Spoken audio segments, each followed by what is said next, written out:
अस्सलामुअलैकुम एवरीवन। तो आज हम बनाने जा रहे हैं चना मसाला, जो बहुत ही चटपटे और ये बिल्कुल ढाबा स्टाइल बनके तैयार होंगे। इसे बनाना बहुत आसान है, तो आइए देखते हैं इसके इंग्रेडिएंट्स क्या हैं। यहाँ पर हमने 2 कप के करीब सफ़ेद चने ले लिए हैं, जिसे हम काबुली चना भी कहते हैं। इसे हमने एक कुकर में आधा कप पानी और नमक डाल के 3 सीटी आने तक के हमने प्रेशर दिया था। चने हमारे नरम हो जाए तो आपने इसके पानी को ड्रेन कर लेना है और चने को निकाल लेना है। यहाँ पर हम दूसरे स्टेप पे रहते हैं, चने के मसाले को तैयार कर लेते हैं। इसके लिए हमने एक पैन को गर्म कर लिया है, उसमें 3 टेबल स्पून हमने ऑयल को गर्म किया है और 1 टीएसपी हमने यहाँ पर ज़ीरा लिया है साबुत खड़ा।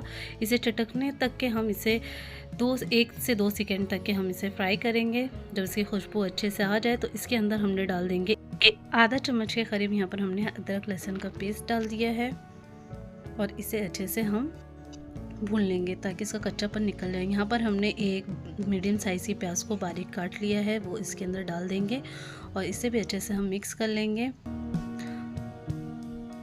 प्याज हल्की सी अगर नरम हो जाए तो आपने इसके साथ 3 हरी मिर्ची काट के डाल देनी है और 2 मीडियम साइज़ के टमाटर को हमने बारीक काट के डाल लिया है।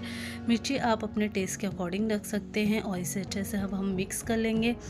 प्याज टमाटर को अच्छे से हम गलने रख देंगे। तो यहाँ पर अब हम इसका मसाला रख लेते हैं। यहाँ पर मैंने 1 चम्मच लाल मिर्ची पाउडर लिया है, 1 चम्मच कश्मीरी मिर्ची पाउडर और 1 चम्मच ज़ीरा और 1 चम्मच हमने यहाँ पर धनिया पाउडर लिया है। इसे डाल के अब हम इसे अच्छे से चला लेंगे और इसी के साथ इसके अंदर हम आधा कप के करीब पानी डाल देंगे। यहाँ पर हमने गैस की फ्लेम को लो रखा है और अब हम इसे तमाम मसालों को बहुत अच्छे से भून लेंगे। इसी के साथ हमने यहाँ पर डाल दिया है 1 टीस्पून भर के नमक, आप अपने टेस्ट के अकॉर्डिंग डाल लें और अब हम इसे कवर करके 5 मिनट के लिए अच्छे से भुनने के लिए रख देंगे।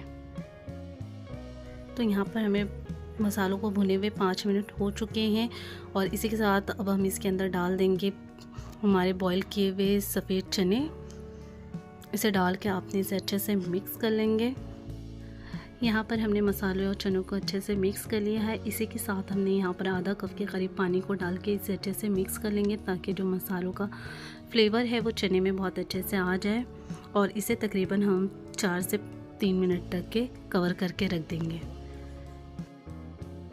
चनों को मसाले में पके हुए तकरीबन 4 मिनट हो चुका है। इसी के साथ हमने यहाँ पर डाला है 1 चम्मच भर के भुना कुटा ज़ीरा और 1 चम्मच हमने चाट मसाला और 1 चम्मच भर के यहाँ पर हमने आमचूर पाउडर का इस्तेमाल किया है, वो हम डाल देंगे और इसे अच्छे से मिक्स कर लेंगे। इससे आपका फ्लेवर बहुत ही गज़ब का हो जाएगा, तो आप ज़रूर से डालें।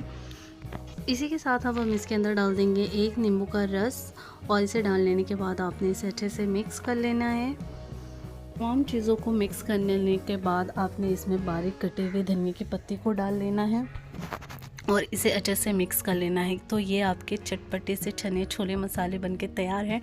खाने में बहुत ही लजीज है और बहुत ही चटपटे बनके तैयार हुए हैं। आप अपने किसी खास को खिला के महफिल लूट लें। आप इसे भटूरे के साथ सर्व करें या पूड़ी के साथ सर्व करें, ये बहुत ही खाने में लजीज लगते हैं। तो आपको मेरी ये रेसिपी कैसी लगी कमेंट बॉक्स में फीडबैक ज़रूर दीजिएगा। दुआओं में याद रखिएगा। फिर हाजिर होते हैं एक नई रेसिपी के साथ। तब तक के लिए अल्लाह हाफिज़।